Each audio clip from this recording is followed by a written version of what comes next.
Hello students, welcome everyone, channel welcome সকলকে। আমরা রায়মাটির প্রশ্ন বিতরণ সলভ করছিলাম মাধ্যমিক পরীক্ষার্থী 2026-এর জন্য। 2026 সালে যারা মাধ্যমিক পরীক্ষা দেবে তাদের জন্য রায়মাটির প্রশ্ন বিতরণ সলভ করছে।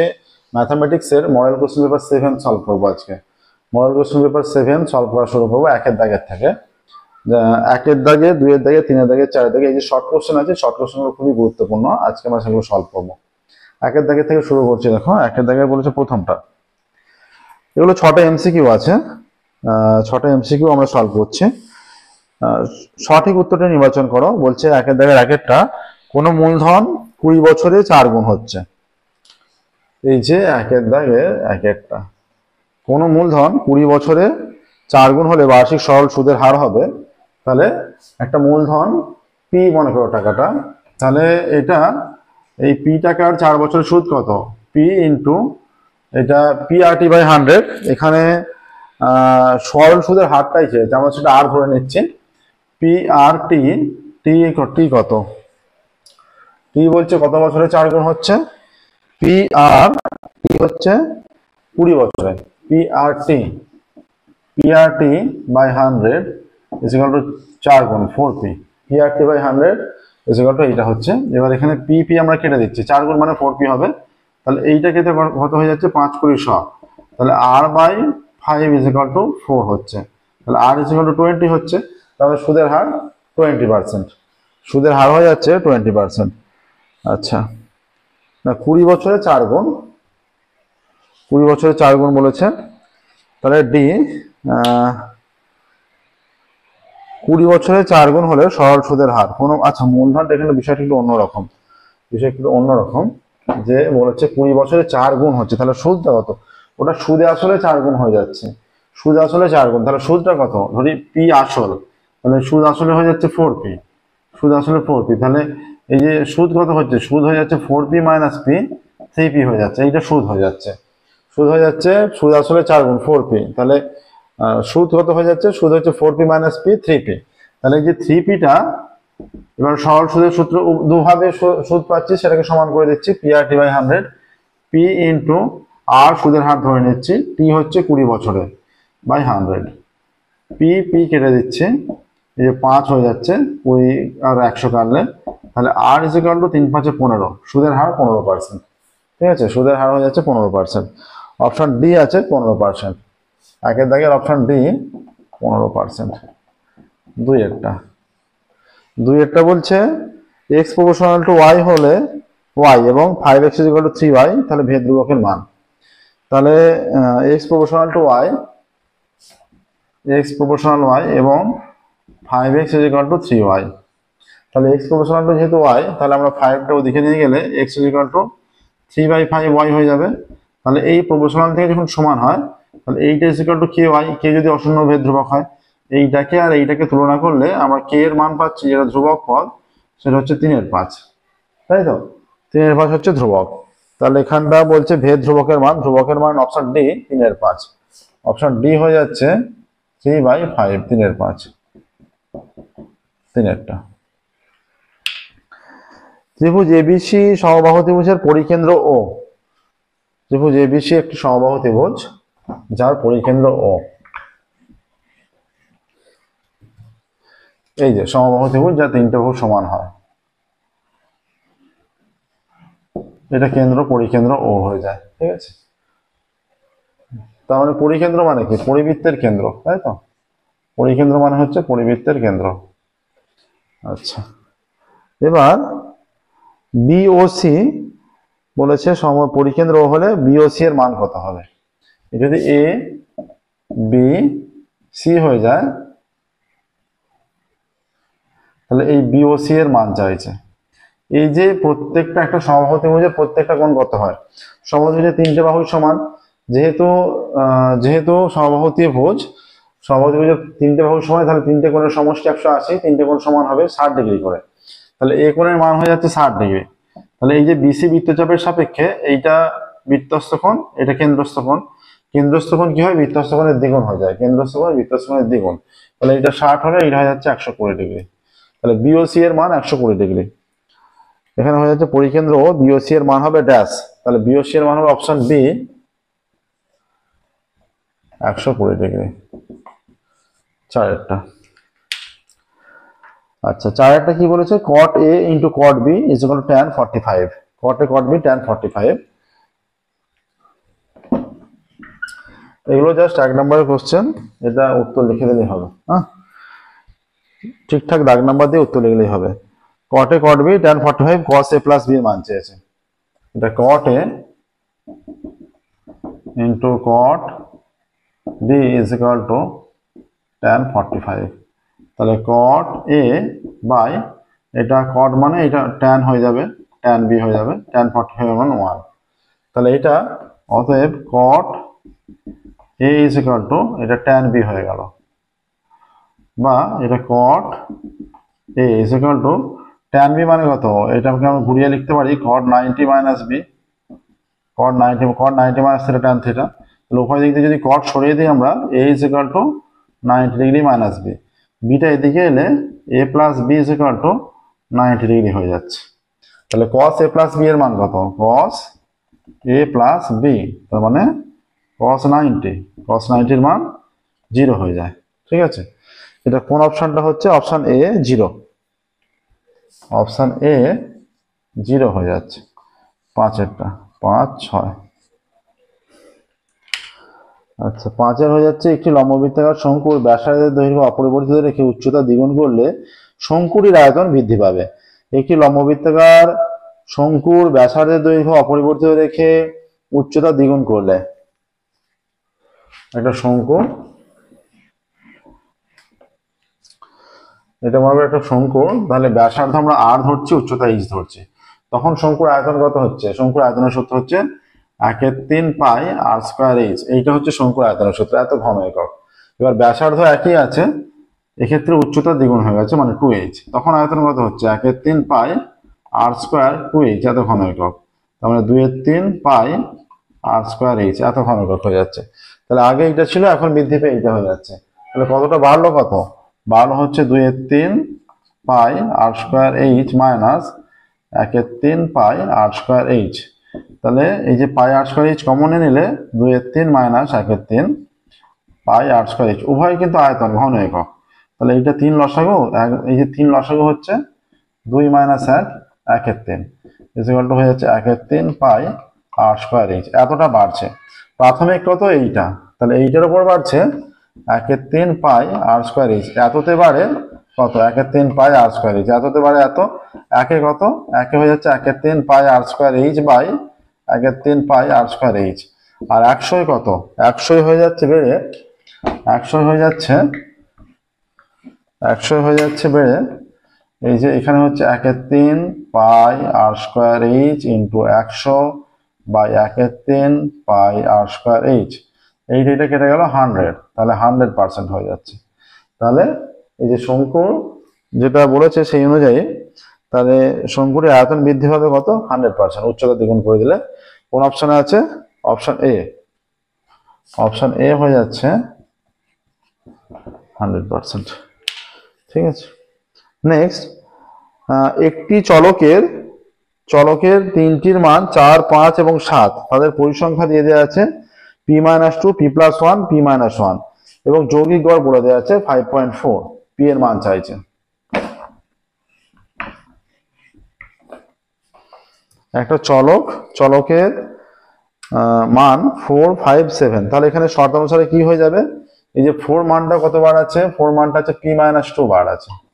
ঠিক আছে, পরিসংখ্যা মানে সেটা কতবার আছে, 5 মানটা আছে p+1 বার, প্লাস 5 ইন্টু p+1, আর 7 মানটা আছে আবারও p-1 বার আছে, বাই এটা সামেশন অফ f(x), এইটা সামেশন অফ, এটা যেটা বেরোলো সামেশন অফ fi(xi), এইটা বেরোলো, বা f3(x3) বাই এটা summation of fi is equal two x বার হয় না, যৌগিক গড়, এই ফর্মুলায় যেতে হবে। তাহলে সামেশন অফ f মানে হয়ে যাচ্ছে p-2 plus p+1 plus p-1 is equal to হয়ে যাচ্ছে 5.4। তাহলে এখানে যেটা হয়ে যাচ্ছে p 3p প্লাস 1 মাইনাস 1 কেটে গেল, 3p/2, এখানে হয়ে যাচ্ছে 4p minus 8 plus 5p plus 5 plus 7p minus 7 equal to হয়ে যাচ্ছে 54/10, দশমিক উঠে গেল। আচ্ছা, 2 দিয়ে গেলে 5, এটা 27। তাহলে এখানে হয়ে যাচ্ছে 4 আর 5 9, 9 এর সাথে 16p, আর এটা 5, 8 এর সাথে 15, 15 তাহলে -10 হয়ে যাচ্ছে। 8 এর সাথে 15, -15 প্লাস 5, -15 প্লাস 5 -10, এই যে 5, আর এখানে হয়ে যাচ্ছে 3p -2 ইকুয়াল টু 27/5। তাহলে এটা গুণ করলে হয়ে যাচ্ছে 3 7 81p -27 54 ইকুয়াল টু 5 16 80p -5 10 50। অতএব 81p -80p equal to -50 plus 54। তাহলে p ইকুয়াল টু এটা 4 হয়ে যাচ্ছে। p ইকুয়াল টু 4, ঠিক আছে। তাহলে এখানে দেখো অপশন যেটা দিয়েছে p ইকুয়াল টু 4 কোনটা, অপশন ডি এ আছে। Option D, p equal to 4, এটা। নেক্সট 2 এর দাগের শূন্যস্থান পূরণ। 1 এর দাগের গুলো হলো কমপ্লিট, 2 এর দাগের শূন্যস্থান পূরণ।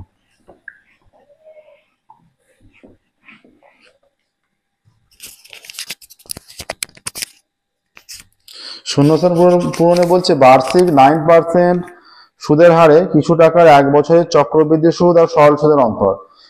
আসল যাই থাকুক এবং সুদের হার যাই হোক, 1 বছরের সরল সুদ আর চক্রবৃদ্ধি সুদ সমান হয়, সুদের পরিমাণটা সমান হয়। তার পরের বছর থেকে চক্রবৃদ্ধি সুদের মান বাড়তে থাকে, সরল সুদ একই হারে থেকে যায়। তাহলে এখানে বলেছে 1 বছরে এদের অন্তর, 1 বছরে এদের অন্তর কত হবে, শূন্য হবে, মানে একই তো। সরল সুদ যদি 10 টাকা হয়, চক্রবৃদ্ধি সুদ 10 টাকা হবে, প্রথম বছর যেহেতু, তাহলে 0 হয়ে যাচ্ছে। তাহলে এটা 2 এর দাগের এক একটা শূন্যস্থানে 0, 2 একটা। 2 এরটা কি বলছে, x প্লাস 1/x মাইনাস 2 দ্বিঘাত সমীকরণ x টু দি পাওয়ার 0 সহ।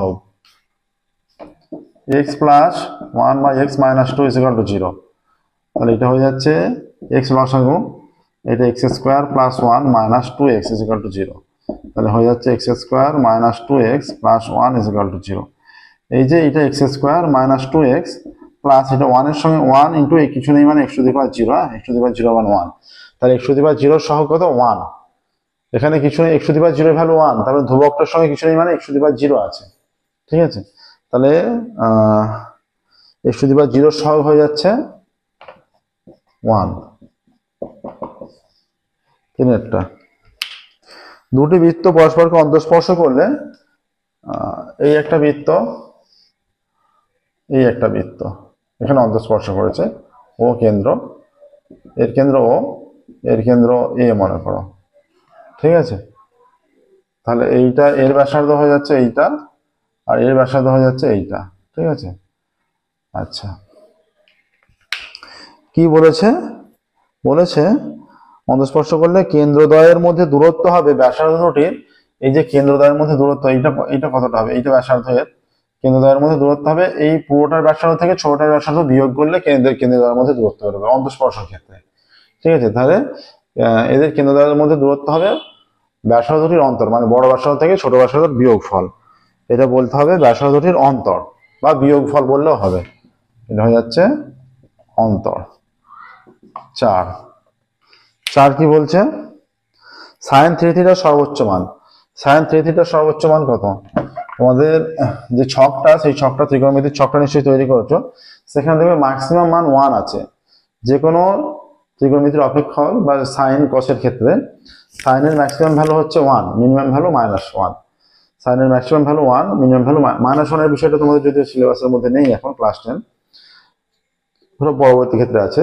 তাহলে ম্যাক্সিমাম ভ্যালু কিন্তু 1, তাহলে সাইন থিটার মান 1 মানে 3 থিটার মান 3 হয়ে যাবে তা নয়, সাইন থিটার মান 1, সাইন 2 থিটার মান 1, সাইন 3 থিটার মান 1, 5 থিটা 100 থিটার মান, সাইন 100 থিটা হলেও সেটা 1ই হবে, ঠিক আছে।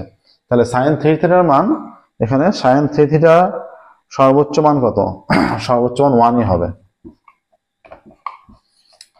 5 কেউ যদি ভেবে থাকে যে সাইন থিটা যদি 1 হয় 3 থিটা 3 হয়ে যাবে, সেরকম নয় বিষয়টা।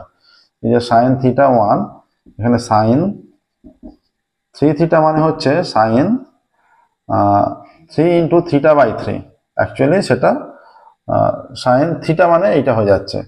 তাহলে মানে সাইন থ্রি থিটা মানে এই অপেক্ষকটাতে এই অ্যাঙ্গেলটা ডিভাইড হয়ে যাচ্ছে। সাইন থ্রি থিটা মানে এই যে সাইন থিটা যখন হয় এটা সাইন 3 × θ/3 এটা আকারে লিখতে পারি। অ্যাঙ্গেলটা ডিভাইড হয়ে যাচ্ছে, অ্যাঙ্গেলটা বেড়ে যাচ্ছে বলে যে তার মান 1-এর বেশি 3 হয়ে যাবে তা নয়। 4, 5-এরটা একতল বিশিষ্ট একটি ঘনবস্তুর নাম। একতল বিশিষ্ট একটি ঘনবস্তুর নাম সব যে কটা আছে লম্ববৃত্তাকার, চোঙ, শঙ্কু সবারই তল বেশি আছে, একমাত্র একটাই তল আছে গোলকের ক্ষেত্রে, পূর্ণ গোলকের। হ্যাঁ, অর্ধগোলক হলে হবে না। একতল বিশিষ্ট একটি ঘনবস্তুর নাম হচ্ছে গোলক।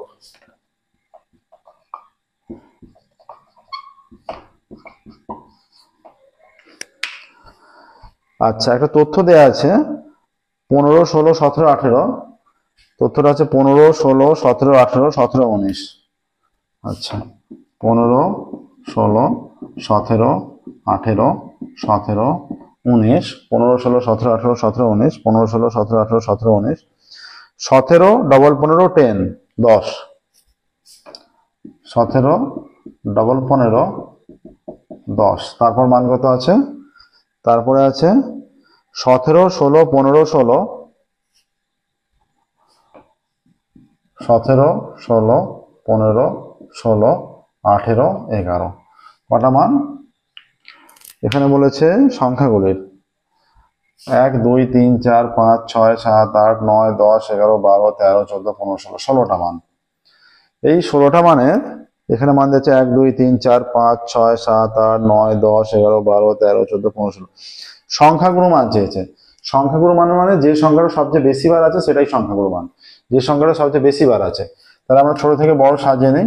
10 আছে একটা, 11 আছে একটা, 12 নেই, 13 নেই, 14 নেই, 15 একবার, দুবার, তিনবার, চারবার। 1, 2, 3, 4, 16, 1, 2, 3, 16, 16, 16, 17, 1, 2, 3, 4, 17, 17, 17, 17, 18, 18, 18 দুবার, 18, 18, 19 কবার, 19 একবার, 19 একবারই আছে, 19, তাই তো? 20 নেই এখানে। 1, 2, 3, 4, 5, 6, 7, 8, 9, 10, 11, 12, 13, 14, 15, 16। তাহলে 15 কবার আছে? 1, 2, 3, 4, 4 বার। 16 3 বার হবে না, 17 4 বার। তাহলে এই হাইয়েস্ট মান আছে 4 বার করেই, যেটা দুটো আছে 15, 17। তাহলে সংখ্যাগুরু মান 15, 17 দুটোই হবে। হ্যাঁ, সংখ্যাগুরু মান দুটোই হতে পারে, দু রকম হতে পারে, 15, 17 দুটোই সংখ্যাগুরু মান। আচ্ছা, এবার 3-এর দিকে যাবো। সত্য মিথ্যা। 3-এর দিকে সত্য মিথ্যা আছে, শর্ট কোশ্চেন।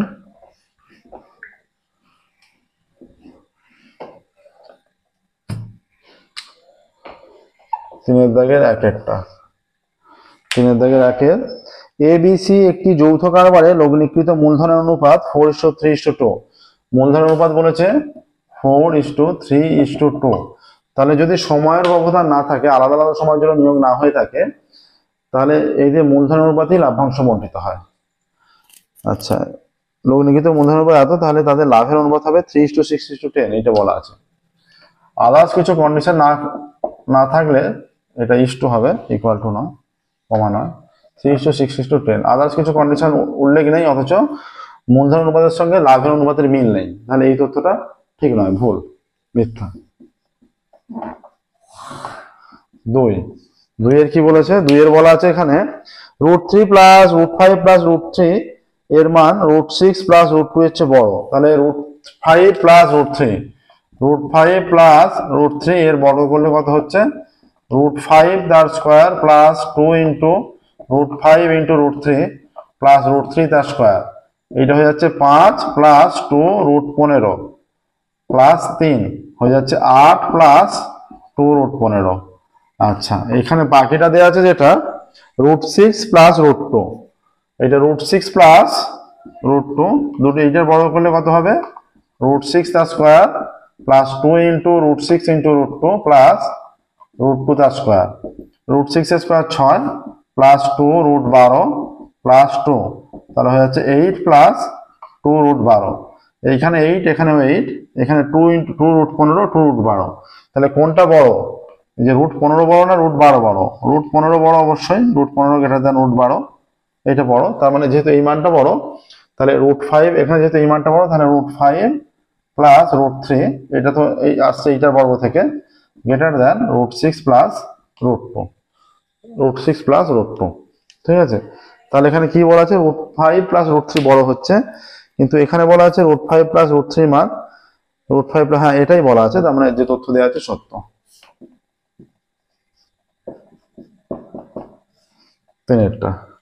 তিনের কি বলেছে, দুটি বিন্দু সংযোগ সরলরেখা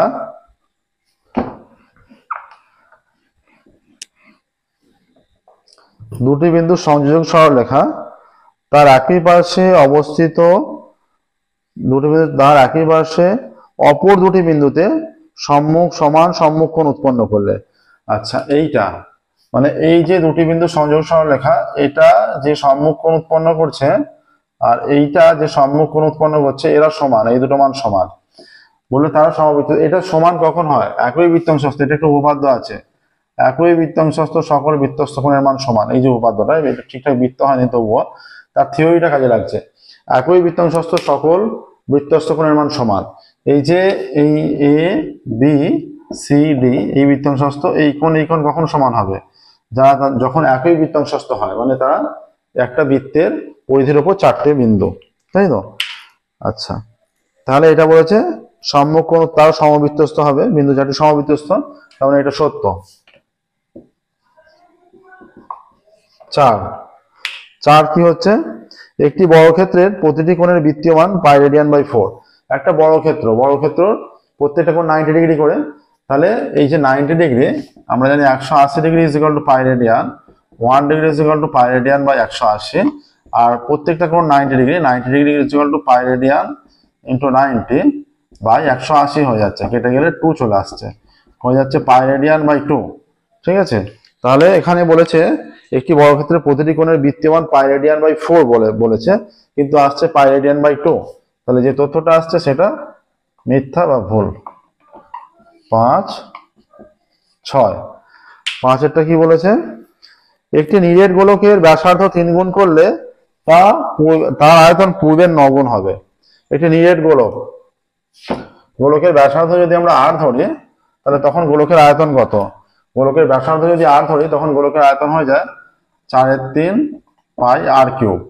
ঠিক আছে, এবার যখন ব্যাসার্ধ r, এবার 3 গুণ করলে ব্যাসার্ধ 3r হয়ে যাচ্ছে, তখন আয়তন কত, এত ঘন একক, এইটা তখন 4/3 পাই 3r3 এত ঘন একক, তার মানে হয়ে যাচ্ছে 4/3 পাই, এটা 3 থেকে 9, 3 9 27 r3 হয়ে যাচ্ছে, তাই তো। 27 r3 মানে এটা হয়ে যাচ্ছে is equal two 27 into 4/3 pi r3। তাহলে এইটা শুধু 4/3 পাই r3 ছিল, সামনে 27 গুণ আকারে চলে এসছে, তাহলে 27 গুণ হয়ে যাচ্ছে আগের চেয়ে, কিন্তু যেটা বলা আছে যে 9 গুণ, তাই তো, তা পূর্বের আয়তনে 9 গুণ হবে, তাহলে যে তথ্যটা আছে সেটা মিথ্যা।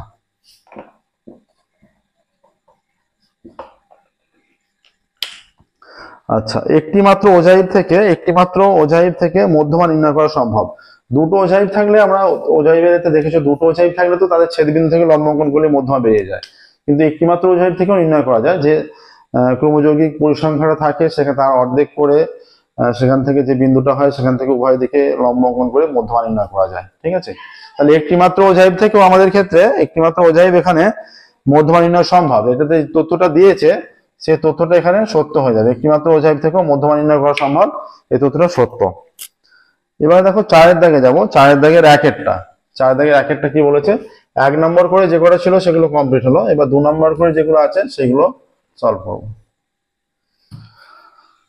এটা হচ্ছে 4-এর দাগের 1-এর 12টা কোশ্চেন আছে, তার মধ্যে 10টা করতে হয়, আমরা 12টাই সলভ করব। এগুলো একটু লিখে করতে হবে বুঝিয়ে, কারণ 2 নম্বরের কোশ্চেন যেহেতু 2 নম্বরের মতো করে একটু লিখে করতে হবে। একটি গাড়ির মূল্যের বার্ষিক হ্রাসের পরিমাণ 20%। গাড়ির মূল্যের হ্রাস সমান 20%। ঠিক আছে, গাড়ির মূল্যের হ্রাস 20%। আচ্ছা, গাড়িটি এত টাকায় কিনে কত বছর পর গাড়িটি 64,000 টাকা হবে। গাড়ি ক্রয় করে 125000 এত টাকায়। আমরা ধরি টি বছর পর গাড়িটি মূল্য যেহেতু হ্রাস পাচ্ছে, ধরি টি বছর পর গাড়ির মূল্য এত টাকা হবে। গাড়িটি কিনে কত বছর পর গাড়িটি এত টাকায় বিক্রি করা হয়েছিল। ধরি টি বছর পর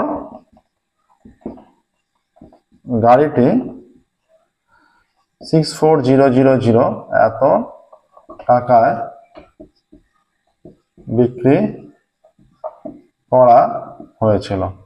ধরছি টি বছর পর গাড়িটি এত টাকায় বিক্রি করা হয়েছিল। তাহলে এটা যেহেতু হ্রাস পাচ্ছে, সমহার হ্রাসের অঙ্ক, সমহারে কমছে। অতএব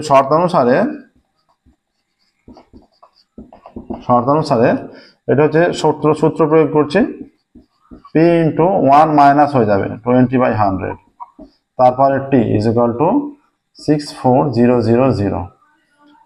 তাহলে অতএব এখানে হয়ে যাচ্ছে 100 লসাগু করছে, আর এটা হয়ে যাচ্ছে 100 মাইনাস 20, তারপরে t is equal to 64000 by 125000। এটা কেটে গেল। তাহলে 100 থেকে 20 বিয়োগ করলে কত হয়? 80 হয়, 80/100, তাই তো। তারপরে t ইজ ইকুয়াল টু এটা হয়ে যাচ্ছে 64/125। হ্যাঁ, আচ্ছা, এখানে 0 কেটে দিচ্ছি, বা একবারে কেটে দিলে আর এটা হয়ে যাচ্ছে 4, এটা 2 দিয়ে কেটে দিলে এটা 4 হয়ে যাচ্ছে, এটা 5 হয়ে যাচ্ছে। অতএব এটা হচ্ছে 4/5, তারপরে t ইজ ইকুয়াল টু এটা হচ্ছে 4/5, তারপরে 3, উভয় দিক তুলনা করলে হয়ে যাচ্ছে।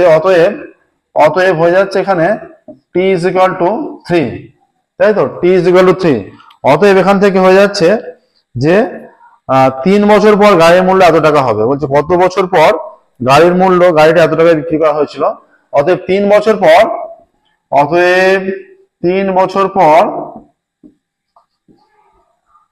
পর গাড়িটি এত টাকায় বিক্রি করা হয়েছিল। কত বছর পর গাড়িটি এত টাকায় বিক্রি করা হয়েছিল বলেছে। তাহলে 3 বছর পর, এখান থেকে অ্যান্সার আসছে 3 বছর পর গাড়িটি এত টাকায় বিক্রি করা হয়েছিল।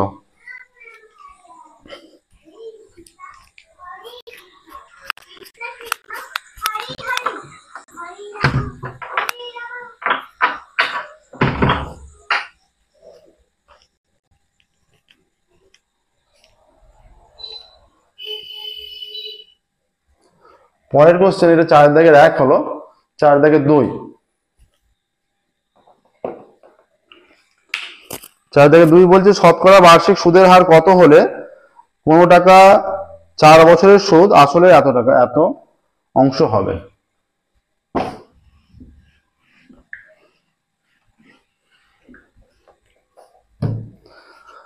আচ্ছা, ধরি আসল সমান p টাকা, ধরি আসল ইজ ইকুয়াল টু p টাকা। আচ্ছা, সময় সমান 4 বছর, সময় ইজ ইকুয়াল টু 4 বছর। এবার বলছে 4 বছরের সুদ আসলের এত অংশ, তাহলে সুদ কত? অতএব সুদ 8/25 ইন্টু p এত টাকা সমান 8p/25 এত টাকা। এটা সুদ হয়ে যাচ্ছে। কি চেয়েছে? সুদের হার। ধরি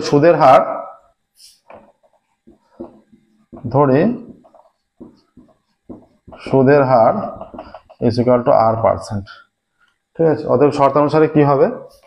অতএব এখানে সুদ দেওয়া আছে, আর আমরা আসল, সময় আর সুদের হার এর সাহায্যে সুদ নির্ণয় করব। দুভাবে সুদটা সমান হবে।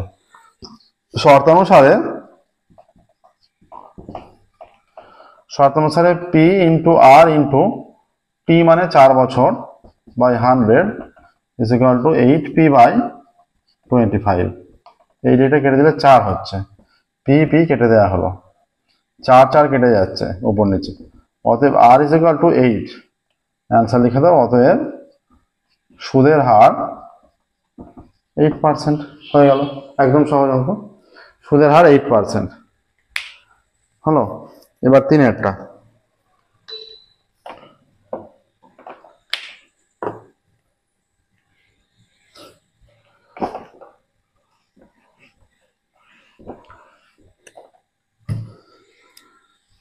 x/2 = y/3 = z/7 হলে এত এর মান কত?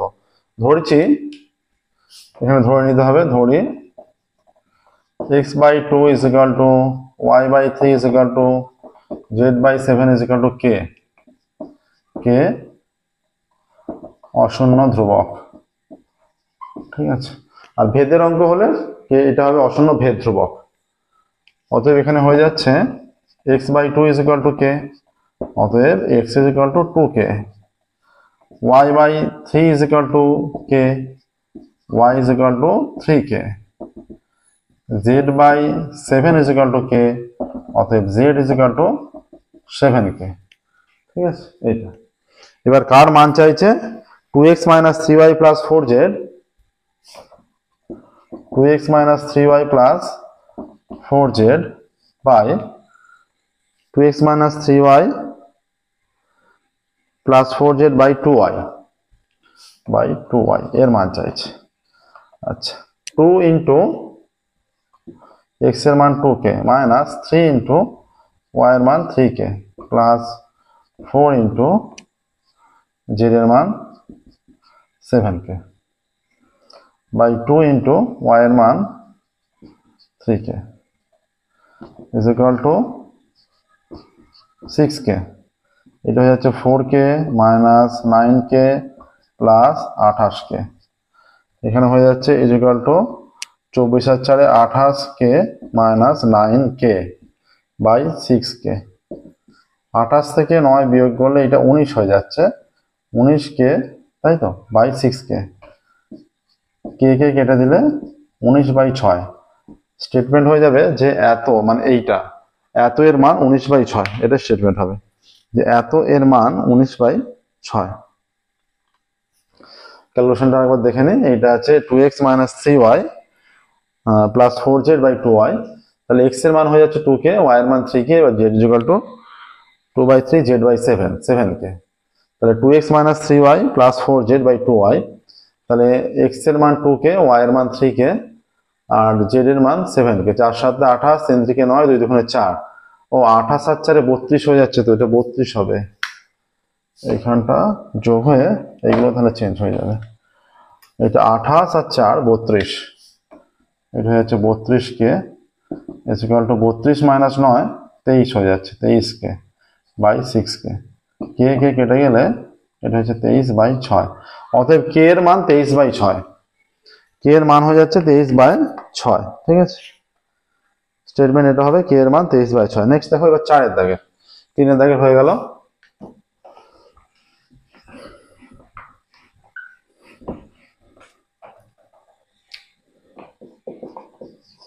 চারের দাগ বলছে 5x² - 3x + 6 সমীকরণে বীজ দেয় আলফা বিটা। 5x² - 3x + 6 = 0 সমীকরণের বীজদ্বয় আলফা ও বিটা। তাহলে আলফা বিটা যদি দুটো বীজ হয়, অতএব alpha plus beta is equal to minus of minus minus 3/5 is equal to 3/5, আর আলফা ইন্টু বিটার মান কত হবে? মানে মাইনাস বি বাই এ, আর এটা হবে সি বাই এ, মানে 6/5, ঠিক আছে। এবার যে সমীকরণ নির্ণয় করতে বলছে সেটা হচ্ছে 1/α প্লাস 1/β, অতএব 1/α plus 1/β is equal to alpha beta লসাগু, এটা beta plus alpha is equal to beta plus alpha হচ্ছে এইটাই 3/5, আর alpha into beta 6/5 is equal to 3/5 into উল্টে গিয়ে 5/6, এটা কেটে গেল, এটা 2, এটা হচ্ছে হাফ হয়ে যাচ্ছে, ঠিক আছে। আর 1/α into 1/β is equal to 1/α beta is equal to 1/6/5, উল্টে গেলে 5/6 হয়ে যাচ্ছে, ঠিক আছে। এবার বলছে যে এত এত বীজ বিশিষ্ট সমীকরণ নির্ণয় করো, অতএব এরপর লিখব, অতএব 1/α ও 1/β বীজ বিশিষ্ট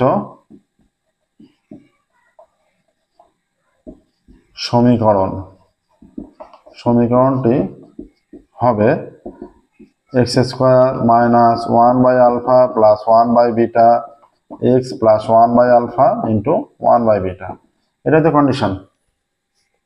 তাহলে এই যে যোগফলের মানটা কত, হাফ বা x square minus half x, আর এইটার গুণফলের মানটা কত 5/6 প্লাস 5/6 0, বা এটা লসাগু করলে 6 লসাগু কোনাকুনি গুণ হয়ে যাবে। এটা হচ্ছে 6x স্কোয়ার, আর 6কে লসাগুকে 2 দিয়ে ভাগ করলে 3 minus 3x plus 5 0, 6x square minus 3x plus 5 0, ঠিক আছে। এটা 4-এর হয়ে গেল, এবার 5-এর। এটা হচ্ছে লসাগু করা হয়েছে, 6 লসাগু এইটা আসছে, এবার এইটা বাই 6 সেটা কোনাকুনি 0-এর সঙ্গে গুণ হয়ে 0 হয়ে গেছে।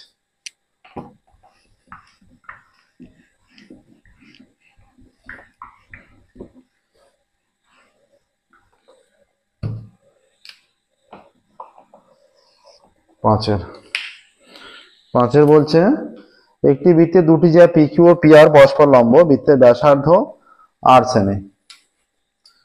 এইটা একটা বৃত্ত, এটা বৃত্তের কেন্দ্র। এরকম এই বৃত্তের সাপোজ এরকম P Q R P R যা দুটি পরস্পর লম্ব। ধরা যাক ও কেন্দ্রীয় বৃত্তের, ধরা যাক ও কেন্দ্রীয় বৃত্তের P Q O P R যা দুটি পরস্পর লম্ব। ও কেন্দ্রীয় বৃত্তের P Q O P R যা দুটি পরস্পর লম্ব, ঠিক আছে। আচ্ছা, বৃত্তের ব্যাসার্ধ 8 সেমি। বৃত্তের ব্যাসার্ধ সমান 8 সেমি, অতএব বৃত্তের ব্যাস ইকুয়াল টু 2r সেমি। আচ্ছা, এখানে কিউআরটা যোগ করা হলো, কিউ কমা আর। তাহলে কিউআর ব্যাস হলে, কিউআর ব্যাস হবে অবশ্যই কিউআর ব্যাস, ঠিক আছে। কারণ কোণ কিউ পি আর অর্ধবৃত্তস্থ কোণ হচ্ছে, অর্ধবৃত্তস্থ কোণ। একটা কোণ বৃত্তের এতে কখন 90 ডিগ্রি হয়, তার বিপরীত বাহুটা যখন ব্যাস হয়, সমকোণ। অতিভুজটা ব্যাস হলে তবে সেটা হয়। এই যে এরকম একটা প্রমাণ ছিল না, অর্ধবৃত্তস্থ কোণ সমকোণ, এইটা তখন ব্যাস ছিল, এইটা ব্যাস হলে তবে এটা 90 ডিগ্রি হয়, ঠিক আছে। তাহলে এইটা কিউআর ব্যাস, কারণ কোণ কিউ পি আর অর্ধবৃত্তস্থ কোণ হচ্ছে, ঠিক আছে। তাহলে কিউআর এর দৈর্ঘ্য কত, কিউআর বৃত্তের ব্যাস, অতএব কিউআর ব্যাস ইজ ইকুয়াল টু 2r এত সেমি। অতএব কিউআর এর দৈর্ঘ্য 2r সেমি, এটাই হবে। কিউআর এর দৈর্ঘ্য 2r সেমি, ঠিক আছে। আচ্ছা, 5-এর হয়ে গেল, এবার 6-এর অঙ্ক। 6-এর অঙ্ক বলছে এবিসি এর বিকোণ স্থূলকোণ, তাই তো।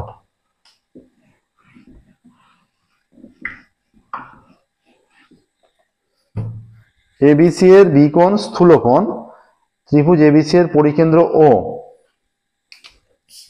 এইটা একটা বৃত্ত, এখানে কেন্দ্র,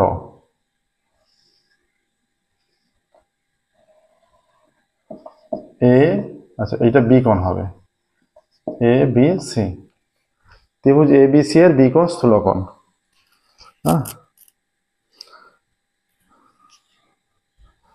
ত্রিভুজ এ বি সি এর কোণ বি স্থূলকোণ এবং ও পরিকেন্দ্র।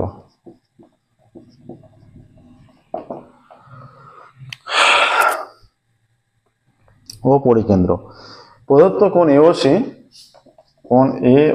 সমান 110 ডিগ্রি। কোণ এওসি সমান 110 ডিগ্রি। কোণ এবিসি এর মান কত, এই কোণটা চেয়েছে।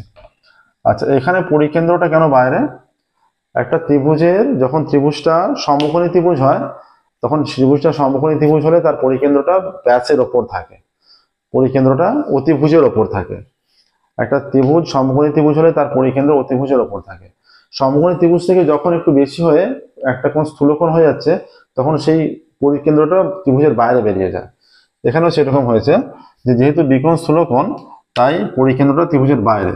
এটাও হয়, একটা কোণ স্থূলকোণ হলে সেই ত্রিভুজের পরিকেন্দ্র কিন্তু ত্রিভুজের বাইরে বাইরে হয়, তার অতিভুজের দিকে আরো দূরে হয়। তাহলে পরিকেন্দ্র ও এটা এটা দেওয়া আছে। এই কোণটা হচ্ছে 110 ডিগ্রি, ঠিক আছে।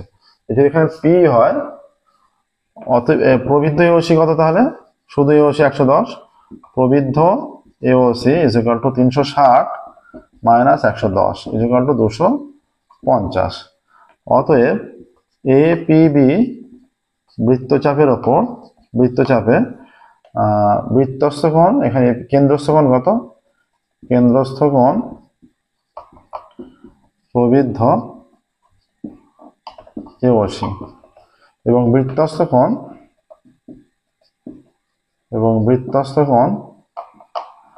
এ বি সি, বৃত্তস্থ কোণ এ বি সি। তাহলে এই যে বৃত্তস্থ কোণটা কেন্দ্রস্থ কোণের অর্ধেক হবে। অতএব কোণ A B C is equal to half into প্রবৃদ্ধ এ ও সি। অতএব হাফ ইন্টু প্রবৃদ্ধ এ ও সির মান 250 সমান কেটে গিয়ে 125 ডিগ্রি হয়ে যাচ্ছে। অতএব কোণ এ বি সি এর মান কত? কোণ এ বি সি এর মান 125 ডিগ্রি। এটাই স্টেটমেন্ট, ঠিক আছে। দেখো 6 অঙ্ক হয়ে গেল। নেক্সট 7 অঙ্ক। 7 অঙ্ক কি বলছে? একটা চিত্র দিয়ে দিয়েছে।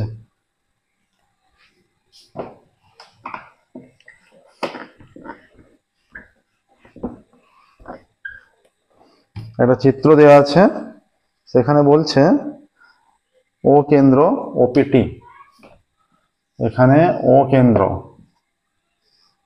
ওপি এইরকম ভাবে বেরিয়ে আছে, ওপিটি এটা যোগ করা হয়েছে, ঠিক আছে। এইটা আমরা জানি বৃত্তের ব্যাসার্ধ এবং স্পর্শক। ও কেন্দ্রীয় বৃত্তে 26 সেমি দূরে পি বিন্দু থেকে ও কেন্দ্রীয় বৃত্তে 26 সেমি দূরে, মানে ও বিন্দু থেকে 26 সেমি দূরে, এটা 26 সেমি দূরে পি বিন্দু 26 সেমি দূরে অবস্থিত পি বিন্দু থেকে 26 সেমি দূরে অবস্থিত পি বিন্দু থেকে ও কেন্দ্রবৃত্তে 26 সেমি দূরে অবস্থিত পি বিন্দু থেকে অঙ্কিত স্পর্শকের দৈর্ঘ্য, পি বিন্দু থেকে অঙ্কিত স্পর্শকের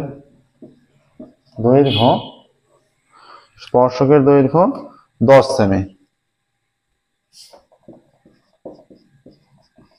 10 সেমি অর্থাৎ পিটি সমান 10 সেমি। আমরা জানি বৃত্তের ব্যাসার্ধ ও স্পর্শক লম্ব হয়। অর্থাৎ ওটি পারপেন্ডিকুলার পিটি, ওটি পিটি এর উপর লম্ব। আচ্ছা, তাহলে ওটি চেয়েছে, ওটি মানে ব্যাসার্ধ। অতএব সমকোণী ত্রিভুজ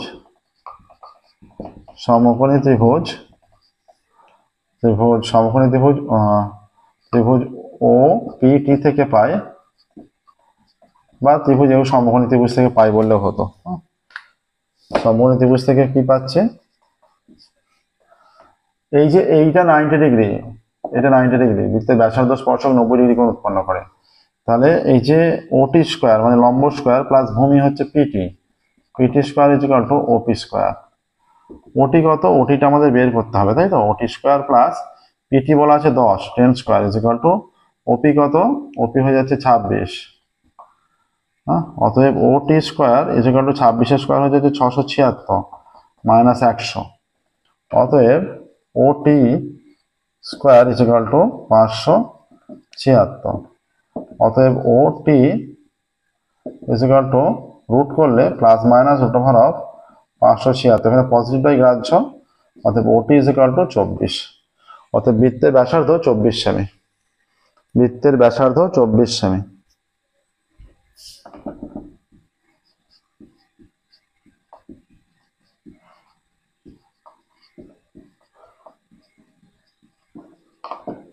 বৃত্তের ব্যাসার্ধ 24 সেমি। ঠিক আছে, 7, 8 এবার নেক্সট দেখো, এটা হয়ে গেল 24 সেমি 8 অঙ্ক।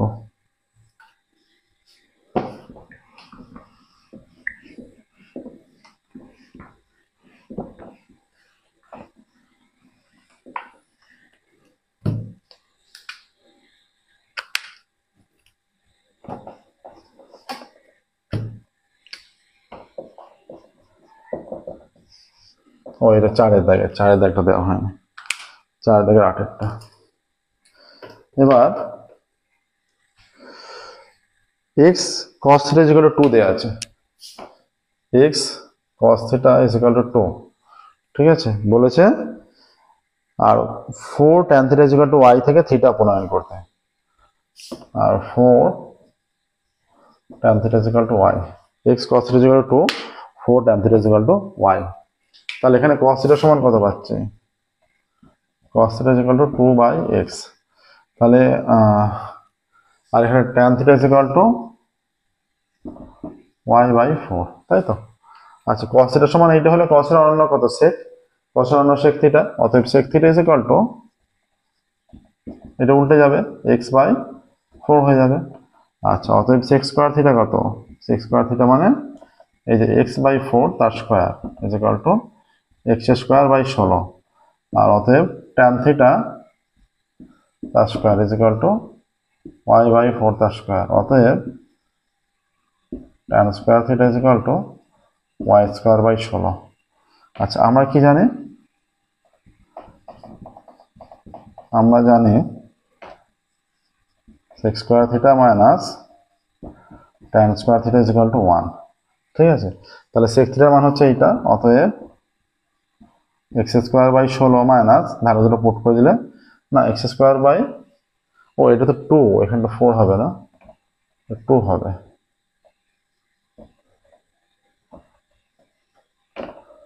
2, 2, 4 y²/16 is equal to 1, এইটা আসছে। x²/4 plus y²/16, x²/4 minus y², এটা y², x²/4 minus y²/16 is equal to 1। এই সম্পর্কটাই আছে, থিটা অপনয়ন হয়ে গেল এখানে। তাহলে এখানে লিখতে পারো সেটা, অতএব থিটা বর্জিত সম্পর্কটি হলো এত। হ্যাঁ, থিটা অপনয়ন করো। অতএব থিটা বর্জিত সম্পর্কটি হবে x²/4 minus y²/16 is equal to 1, এইটা। 8 next 9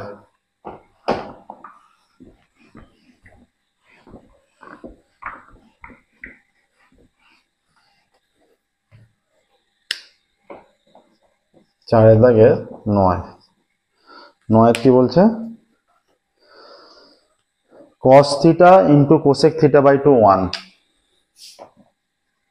cos θ into cosec θ/2 is equal to কত বলা আছে, 1।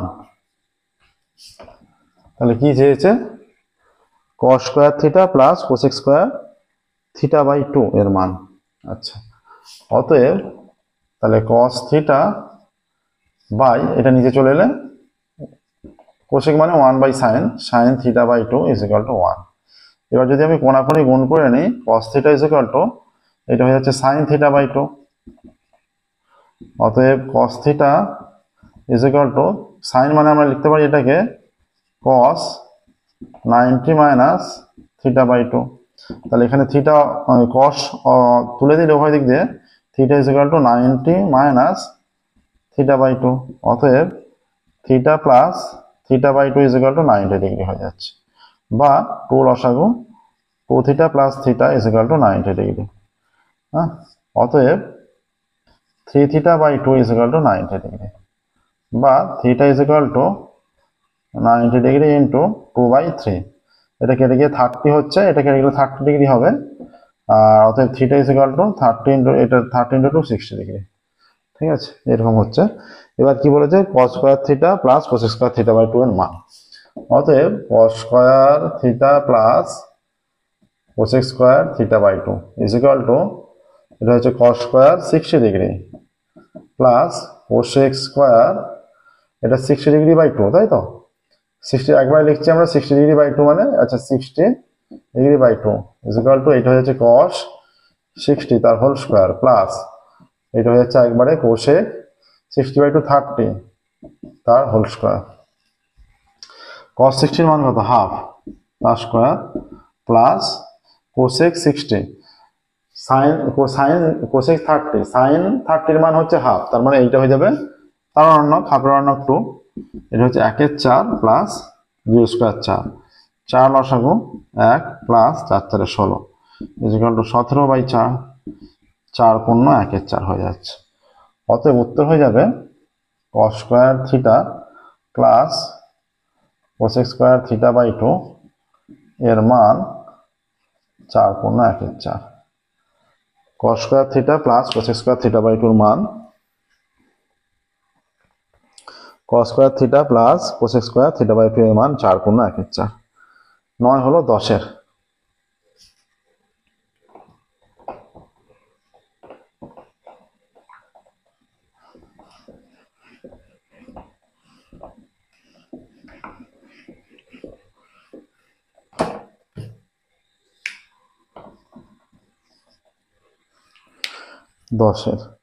একটি লম্ববৃত্তাকার শঙ্কুর উচ্চতা, তির্যক উচ্চতা, ভূমির ব্যাস দেয়া আছে। লম্ব বৃত্তাকার শঙ্কুর উচ্চতা, তির্যক উচ্চতা এবং ভূমির ব্যাস যথাক্রমে উচ্চতা, তির্যক উচ্চতা এবং ভূমির ব্যাস যথাক্রমে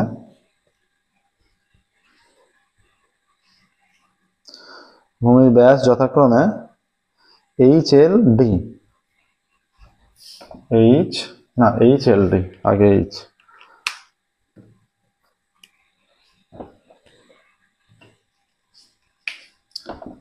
HL এবং D। অতএব ব্যাসার্ধ কত হবে, ব্যাসার্ধ ইজ ইকুয়াল টু D/2। এইরকম হচ্ছে একটা লম্ববৃত্তাকার শঙ্কু, এইরকম। তার মানে এইটা এইরকম হয়। তাহলে এই যে ABC যদি হয়, ABC যদি একটা সমকোণী ত্রিভুজ উৎপন্ন করে যেখানে AC অতিভুজ হয়ে যায়, ঠিক আছে, AC অতিভুজ, তাহলে ব্যাসার্ধ এই পুরোটা D, তার মানে এটা D/2, আর উচ্চতা H বলেছে, তির্যক উচ্চতা L বলে দিয়েছে। তাহলে আমরা পেয়ে যাচ্ছি, অতএব HL এবং D/2 সমকোণী ত্রিভুজ উৎপন্ন করে। অতএব এখানে HL এবং D/2 সমকোণী ত্রিভুজ গঠন করে। যেহেতু সমকোণী ত্রিভুজ গঠন করে, তাহলে এর অতিভুজ কি, L। অতএব H স্কয়ার প্লাস D/2 তার হোল স্কয়ার, মানে লম্ব স্কয়ার আর ভূমি স্কয়ার ইজ ইকুয়াল টু অতিভুজ স্কয়ার। অতএব D²/4 is equal to L square minus H square. ঠিক আছে, তাহলে এখান থেকে কিসের মান চাইছে, L square minus H square by D square, বা 4 into L square minus H square is equal to D square, বা L square minus H square by D square is equal to 1/4 হবে কোনাকুনি গুণফল। অতএব L square minus H square by D square এর মান 1/4 1 এর 4। L square minus H square by D square, H square minus L square minus H square by D square এর মান 1 এর 4। আচ্ছা, নেক্সট এর পরেরটা 11টা। 11টা কি বলছে? একটি গোলকের বক্রতলের ক্ষেত্রফল বলা আছে 616 বর্গ সেমি।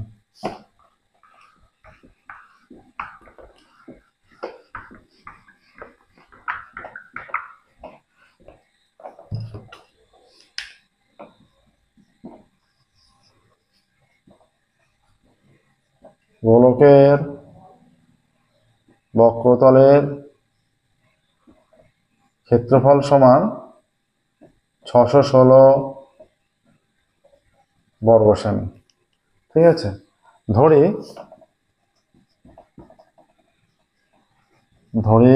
গোলকের ব্যাসার্ধ is equal two r semi ধরে নিচ্ছি। ঠিক আছে, এবার গোলকের যেহেতু r সেমি ধরেছি, তাহলে এই ব্যাসার্ধ r হলে ক্ষেত্রফলের সূত্র কি? বক্রতলের শর্তানুসারে অতএব শর্তানুসারে 4πr square is equal two 616 হয়ে যাবে।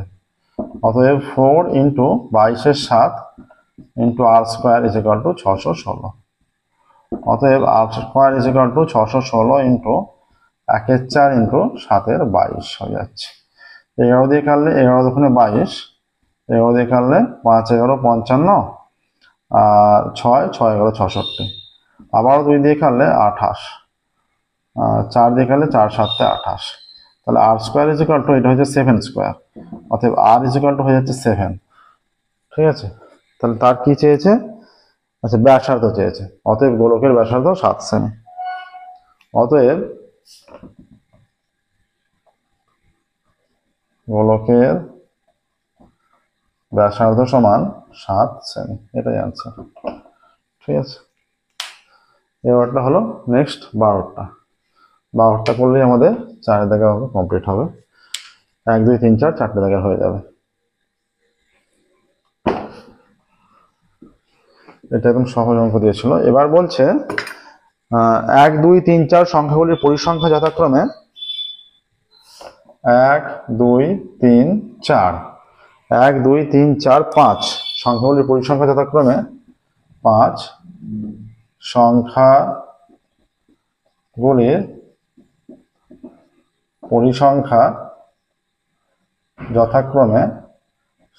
পরিসংখ্যা যথাক্রমে কত কত আছে? 1 2 3 4 f, 1 2 3 4 f, এটা হচ্ছে পরিসংখ্যা। হ্যাঁ, এদের যৌগিক গড় 6, এদের যৌগিক গড় 6। ঠিক আছে, তাহলে আমরা যদি একটা পরিসংখ্যা বিভাজন ছকের আকারে প্রকাশ করি, এইটা